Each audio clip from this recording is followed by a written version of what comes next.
flesh it out as a scene in a way that a modern historian wouldn't feel comfortable doing.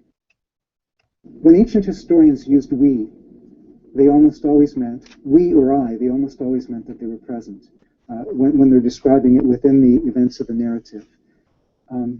Sir Arthur Darby Nock, one of the most outstanding classicists of the 20th century, pointed out that as far as he could recall, there was at most one example in all of ancient historiography where a writer used first person and didn't mean that they were actually present.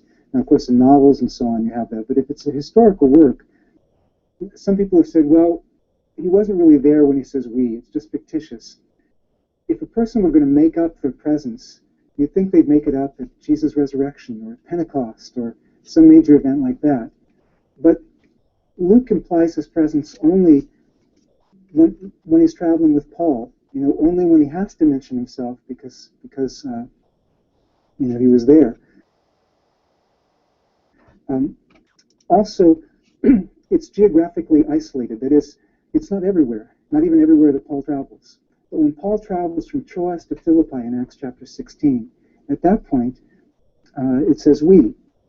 And then when Paul leaves Philippi, there's no we for many years until Paul comes back to Philippi, and then we picks up again. Presumably the author stayed in Philippi.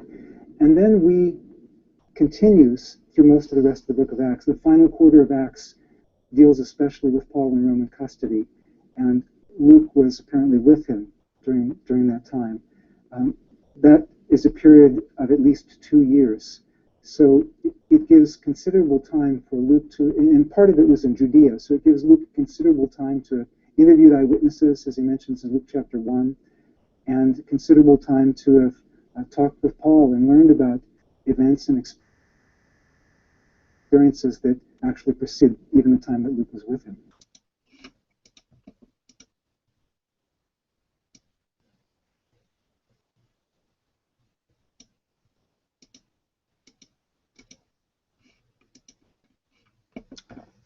So let's look at some more historical facts. The nature of square-rigged ancient ship having no option but to be driven before a gale, Acts 27:15. The precise place and name of this island, Acts 27:16. The appropriate manoeuvre for the safety of the ship in its particular plight, Acts 27:16. The 14th night, a remarkable calculation based inevitably on a compounding of estimates and probabilities confirmed in the judgment of experienced Mediterranean navigators, Acts 27:27. The proper term of the time for the Adriatic, Acts 27:27. The precise term bolissantes, or for taking soundings, Acts 27:28. A position that suits the probable line of approach of a ship released to run before an easterly wind, Acts 27:39.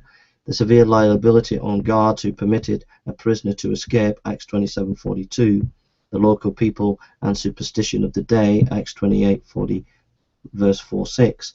The proper title, Protos tes Nesu, Acts 28:7.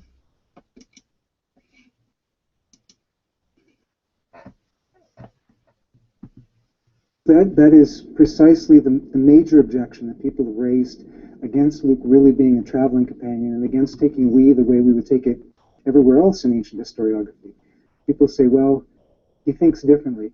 But if you compare biographies of ancient figures with the letters that those figures wrote, you have a situation that's very comparable to what we have with Acts and Paul's letters. And the evidence is pretty much the same.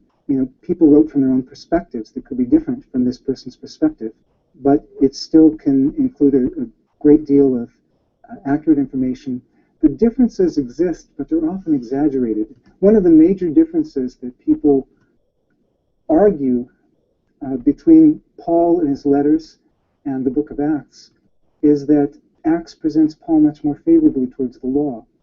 But these scholars are arguing from a view that's now been mostly discredited, that Paul was really against the law. That's not the view that most scholars hold. I mean, there are a range of views related to Paul and the law, but most scholars don't hold that Paul was against the law. Most scholars would not hold that Paul is against the customs of his people at this point. Also, when you take a speech like Acts 20, which is in the we material, And it's Paul's one speech to believers, which fits what we have in Paul's letters.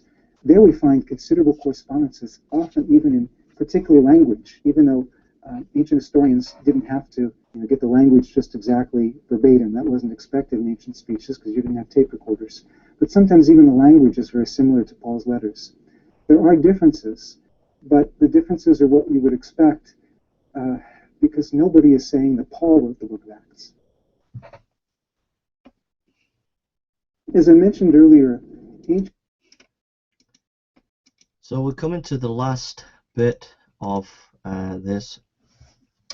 The several liability on guards who permitted a prisoner to escape, Acts 27:42. The local people and superstitions of the day, Acts 20:40, verse 4 and 6. The region as a refuge to wait a southerly wind to carry them through the strait, Acts 28:13. Apai Forum or Tres Turbine, a correctly placed stopping place on the Epian Way, Acts 28:15. Appropriate means of custody with Roman soldiers, Acts 20:16.